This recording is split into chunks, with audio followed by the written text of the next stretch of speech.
Pamirsa pandemi COVID-19 ngawinang samyang angge anut ring simedres teu anyar rumasuk widang pendidikan.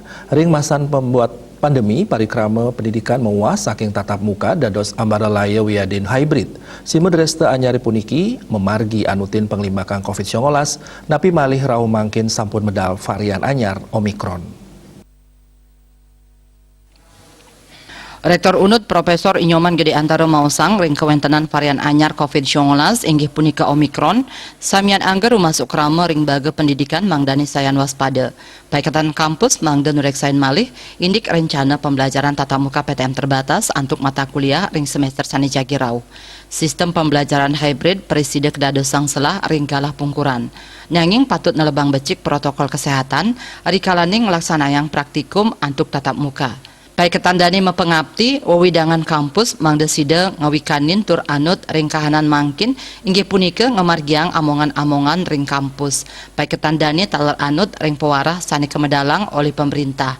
Pemargin puniki dahat kabuatang sangkaning keselamatan sivitas akademika miwah krama pinaka prioritas pinih utama.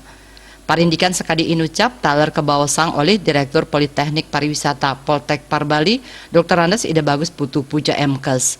Ring tengahing gatre panglimbakan Omikron, paiketan ide state nganutin regulasi ngenenin usaha nambakin panglalah COVID-19. Mejantan pemargin protokol kesehatan antuk personil wiadin kelompok ring wewidangan kampus raja kelaksanayang rumasuk ngejangkepin antuk piranti miwah uger-uger tur prasarat sajeroning nyokong prokes COVID-19. Raris Direktur Politeknik Negeri Bali PNB Inyoman Abdi SE M. Eko Mausang PNB pinaka perguruan tinggi vokasi akehan pembelajaran praktikum kelaksanayang antuk tatap muka. Ya diastun asapunike paiketan danis tata maut sahe nambakin panglala wiadin klaster anyar ring pemargin tatap muka melarapan negepin protokol kesehatan. Andika Bali TV.